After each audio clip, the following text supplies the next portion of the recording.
आज कुछ ऐसी तस्वीरें आपको दिखा रहे हैं जो बताएंगी कि इंसान अपनी मातृभूमि से कितना दूर क्यों न चला जाए, लेकिन उसका दिल जमीन से ही जुड़ा रहता है। दिल्ली में चल रही है पहली person of Indian origin parliamentary conference और इसके दौरान मॉरिशस के सांसद गुरकरान ओकरी ने एक ऐसी बात की जो वाकई में उनके जज्बातों को सामने रखती है।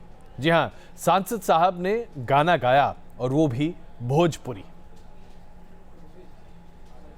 बलमा सुतेला सुख निंदिया, जगलो नहीं जागे, जगलो नहीं जागे हो राम। अहो लला ना घेरी आइल काली हो बदरिया, हमें तो डर लागे हो राम। सासू ननद बैरिनिया, कोठरिया से झांके, कोठरिया से झांके हो राम। सासू ननद बैरिनिया, कोठरिया से झांके, कोठरिया से झांके हो राम। अहो लला ना होवे लगल पंजरिया में पीर, सहत नहीं जाला हो राम। बलमा सुतेला सुख निंदिया। तो आपने देखा, जब जबान खुद अपनी हो और जमीन अपनी हो तो बोल खुद निकल आते हैं। अब जरा बात करते हैं पाकिस्तान की। अब आप पाकिस्तान को टेररिस्तान कह सकते हैं क्योंकि अब हम पाकिस्तान की वो इनसाइड स्टोरी आपके सामने रख रहे हैं जो प्रदर्शित करती है कि अब पाकिस्तान दरअसल आतंकवाद के मुहाने पर नहीं, आतंकवाद के साथ नहीं, बल्कि आतंकवाद का गढ़ बन चुका है। ISIS जो कि एक ऐसा नाम है जो दुनिया भर में आतंकवाद का परिचायक है, अब ISIS ने पाकिस्तान में न सिर्फ अपनी जमीन पूरी तैयार कर ली है, बल्कि ISIS के कई ऐसे लड़ाके हैं जो पाकिस्तान में चारों तरफ फैले पड़े हैं। पाकिस्तान के think tank Pakistan institute of peace studies ने अपने सालाना रिपोर्ट में साफ कहा है कि पाकिस्तान में ISIS अपनी जड़ें लगातार फैला रहा है। और इतना ही नहीं, पाकिस्तान के साथ साथ अफगानिस्तान की सीमावर्ती इलाकों में भी ये गतिविधियां काफ़ी तेज़ हो चुकी हैं। बलूचिस्तान से लेकर सिंध तक इस्लामिक स्टेट अपने पैतृक अवतार में आता दिख रहा है। कट्टरवाद बढ़ रहा है और ऐसे में इस्लामिक स्टेट को कई ऐसे नए रंगरूट मिल रहे हैं जो उसके काम को आगे बढ़ा सके।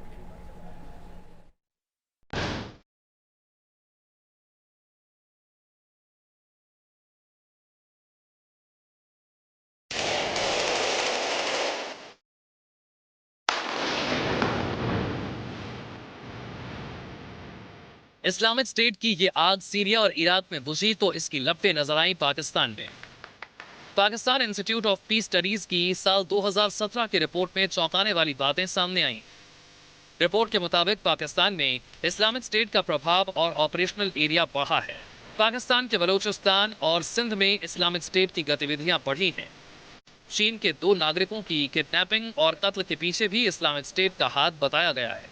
ISIS बलूचिस्तान में मौजूद है। ये रोज़े अय्याम की तरह बिल्कुल हर एक के आगे वाज़ेह है, लेकिन ये पाकिस्तान की रियासत, उसकी फ़ौज और उसकी ISI इस बात से मुनकिर है। ये अजीब बात है। पाकिस्तान में आतंक चरम पर है, लेकिन पाकिस्तान सरकार इसे कबूलती नहीं। पाकिस्तानी फौज और सरकार का गढ़ माने जाने वाला पंजाब भी इस्लामिक स्टेट के जहर से बच नहीं पाया। ISIS की प्रेजेंस पाकिस्तान में, उससे इनकार नहीं किया जा सकता। पाकिस्तान में बहुत से अरेस्ट हुए हैं पिछले 2 साल में, लेकिन बहुत से ऐसे अरेस्ट हैं जो हमने देखा है पंजाब में भी हुए हैं पिछले 2 साल में। तो इसलिए मेरा ख्याल है कि ये एक जो डिनाइल है पाकिस्तानी हुकूमत का, वो कुछ ज़्यादा दुरुस्त नहीं है।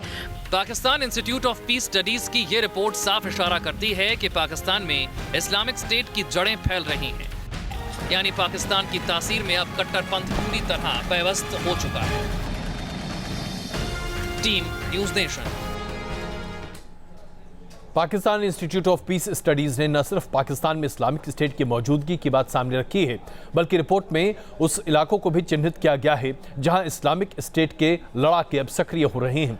इस रिपोर्ट के मुताबिक बलूचिस्तान के क्वेटा और खुजदार में ISIS काफ़ी सक्रिय है। पंजाब के फतेहपुर और सियालकोट और उसके साथ साथ सिंध के जमशोरो में इस्लामिक स्टेट की गतिविधियां काफ़ी बड़े पैमाने पर सामने आ रही हैं। हम आपको बता दें कि ये सभी इलाके पहले से ही आतंकी गतिविधियों का केंद्र रहे हैं और इसी वजह से आशंका जताई जा रही है कि पहले से सक्रिय आतंकी अब इस्लामिक स्टेट का झंडा थाम कर इस्लामिक स्टेट की पूरी सोच और विचारधारा को पाकिस्तान में प्रचारित करते दिखाई देंगे। पाकिस्तान में इस्लामिक स्टेट न सिर्फ सक्रिय है बल्कि कई आतंकी संगठन अब इस्लामिक स्टेट से हाथ मिलाकर अपने आप को इस्लामिक स्टेट का अंग बताते दिख रहे हैं, जिसमें तहरीक तालिबान पाकिस्तान शामिल है, लश्कर झांगवी, उसके साथ साथ जंदुला तहरीक खिलाफत पाकिस्तान शामिल है, जमात उल एहरार, उसके बाद सिपा-ए मोहम्मद और पाकिस्तान सुन्नी तहरीक। ये तमाम ऐसी संगठन हैं जो कि अब आईएसआईएस के साथ अपना हाथ मिला चुके हैं और आईएसआईएस के साथ मिलकर आतंकी गतिविधियों को अंजाम देने लगे हैं। अगर आप ये सोच रहे हैं कि सिर्फ आईएसआईएस की मौजूदगी पाकिस्तान के लिए एक बड़ा खतरा है, तो इससे बड़ा खतरा पाकिस्तान के सामने आर्थिक तंगी का है, और वो इसलिए क्योंकि पाकिस्तान को अमेरिका से लगातार झटके पर झटके मिल रहे हैं। अब CIA ने भी स्पष्ट कर दिया है कि अमेरिका पाकिस्तान के ऊपर हक्कानी नेटवर्क के आतंकवादियों पर कार्रवाई बनाकर ही दम लेगा, और जब तक ऐसी कोई कार्रवाई नहीं देखी जाती तब तक अमेरिका ऐसी बड़ी कार्रवाई को खुद ही अंजाम देगा। अफगानिस्तान पाकिस्तान सीमा पर हक्कानी नेटवर्क के 2 आतंकियों को मार गिराया गया है। शिराज हक्कानी और उसके करीबी जमीउद्दीन को माता सेंगर इलाके में मार गिराया गया है। माना जा रहा है कि यह बमबारी अमेरिकी फौज ने की है, जिसमें हक्कानी नेटवर्क का यह कमांडर मारा गया है। और अब यह खबर जो कि लगातार इतिहास बनाती दिख रही है, राजस्थान में जहां लगातार इतिहास को बदलने और इतिहास को तोड़ने मरोड़ने की कोशिश की जा रही है, इन्हीं आरोपों को दोबारा हवा दी जा रही है राजस्थान के शिक्षा मंत्री वसुदेव देवनानी के द्वारा। और एक यूनिवर्सिटी के कार्यक्रम के दौरान राजस्थान के मंत्री जी ने कुछ ऐसी बातें कही जो दुनिया में शायद कोई भी सुनकर साबुत नहीं रह सकता, यानी कि उसे पेट पकड़कर हंसना उसकी मजबूरी हो जाएगी। हम सब जानते हैं कि ग्रेविटी यानी कि गुरुत्वाकर्षण का आविष्कार या उसके बारे में जानकारी न्यूटन ने दी थी, आइजैक न्यूटन। उन्हें अचानक नहाते वक्त इस बात का एहसास हुआ कि पृथ्वी पर अगर चीज़ें खड़ी हैं, इंटैक्ट हैं, एक जगह हैं, तो ग्रेविटी यानी कि गुरुत्वाकर्षण की वजह से हैं। लेकिन अब राजस्थान के मंत्री जी का ये कहना है कि न्यूटन से पहले, जी हाँ, न्यूटन से पहले 1000 साल पहले भारत में ब्रह्मगुप्त द्वितीय ने इसका इजाद कर दिया था, दुनिया को बता भी दिया था। यह बात अलग है कि दुनिया ने इसका पूरा श्रेय न्यूटन को दिया।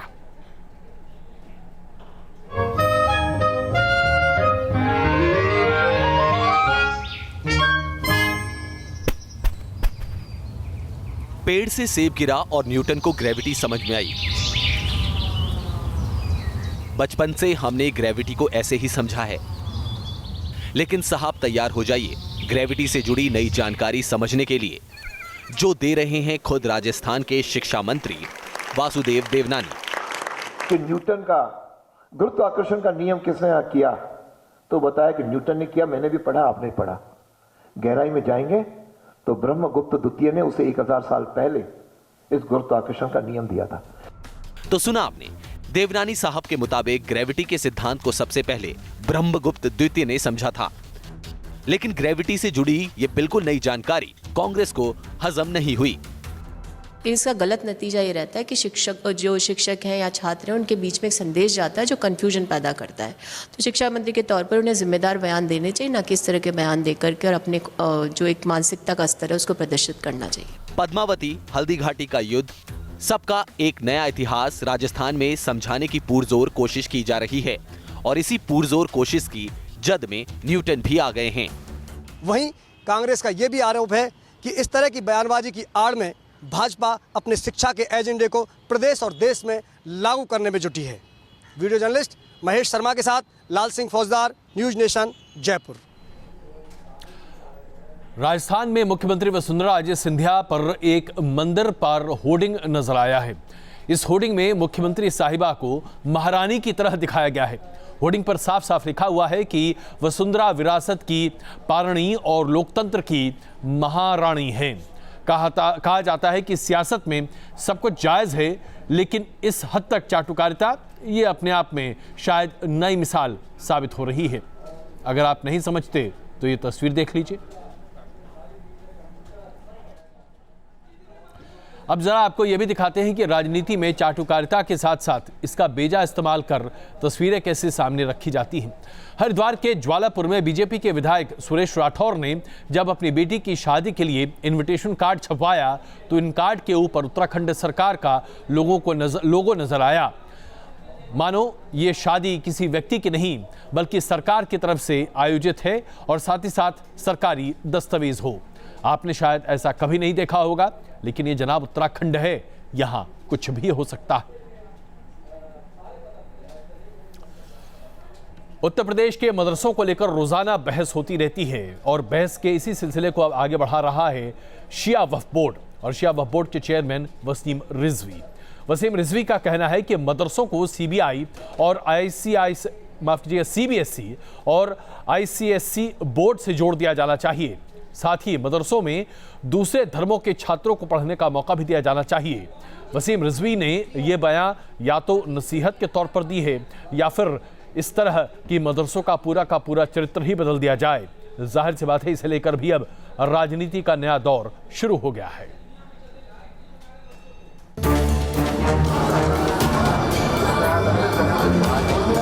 मदरसों में शिक्षा को बदला जाए, धार्मिक शिक्षा को सिर्फ विकल्प बनाया जाए। कुछ इस अंदाज में वसीम रिजवी ने मदरसों में कथित सुधारों की हिमायत की है। शिया वक्फ बोर्ड के चेयरमैन रिजवी जब मीडिया से मुखातिब हुए तो उन्होंने साफ कहा कि मदरसों में बदलाव वक्त की जरूरत है। मदरसों को खत्म करके इनको स्कूलों में कन्वर्ट किया जाए और जो स्टेट के एजुकेशनल बोर्ड हैं उनसे या सीबीएसई बोर्ड से या आईसीएसई बोर्ड से ये मान्यता प्राप्त करें। वहां पर इस्लामिक एजुकेशन जो ऑप्शनल रखी जाए ताकि गैर मुस्लिम बच्चे भी इन स्कूलों में दाखिला हासिल कर सकें। यहाँ तक सब ठीक था, लेकिन आगे बढ़कर जब वसीम रिजवी ने मदरसों को आतंक से जोड़ा तो तनातनी चरम पर पहुंच गई। ये बताइए, आज तक मदरसों से कितने इंजीनियर्स निकले हैं, कितने डॉक्टर्स निकले हैं, कितने आईएएस निकले, कितने पीसीएस निकले हैं।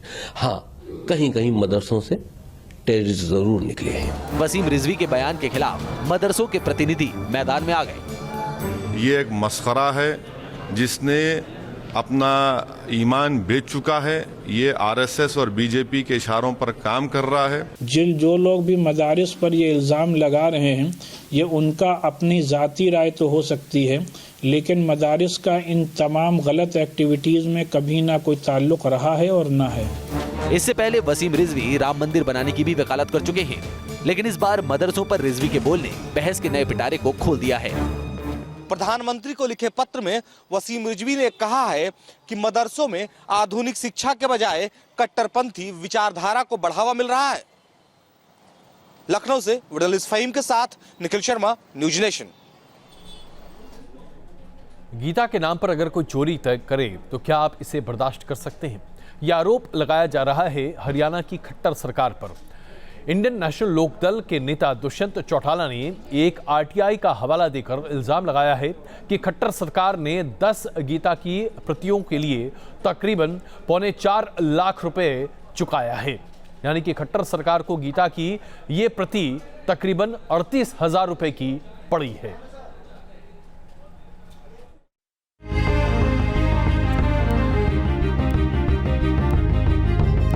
यही है आरटीआई से मिली वो जानकारी जिसकी बिना पर दुष्यंत चौटाला ने खट्टर सरकार को कटघरे में खड़ा किया है। दुष्यंत चौटाला ने हरियाणा में हुए गीता जयंती महोत्सव के दौरान अनाप शनाप पैसा खर्च करने के आरोप लगाए हैं।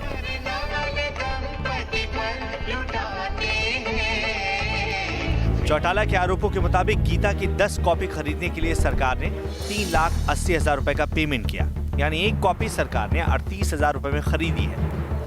साल 2017 में हुए इस महोत्सव पर करीब 15 करोड़ रुपए खर्च किए गए थे। आरोपों की इस फेहरिस्त में दुष्यंत चौटाला ने कहा है, महोत्सव में आए जादूगर को 6 लाख रुपए का पेमेंट किया गया। हेमा मालिनी को परफॉर्म करने के लिए 20 लाख रुपए दिए गए। जबकि एक और बीजेपी सांसद मनोज तिवारी को 10 लाख रुपए का पेमेंट किया गया। और आज सरकार ये कहती है कि ना खाएंगे ना खाने देंगे, और दूसरी ओर पर अपने 2 सांसदों को बुलाकर उनका कार्यक्रम कराकर 35 लाख रुपए उनको देने का काम करती है। ये तो स्पष्ट है कि सरकार खा भी रही है और अपने लोगों को खिला भी रही है। हालांकि खुद मुख्यमंत्री फिजूल खर्ची के आरोपों को नकार रहे हैं और सीएम खट्टर का साफ साफ कहना है कि जो भी किया डंके की चोट पर किया। हम जो खर्च करते हैं सोच समझ के करते हैं, और जिन कामों पर हम खर्च करते हैं उन्होंने 10 जन्म भी कभी नहीं सोचा कि ऐसे काम का भी कोई उपयोग होता है, और डंके की चोट पर किया है, आगे भी कराएंगे। खट्टर सरकार जाट आंदोलन और बीफ के मसले पर पहले ही गिर चुकी है और अब फिजूल खर्ची के आरोप ने एक बार फिर से खट्टर सरकार को कटघरे में खड़ा कर दिया है।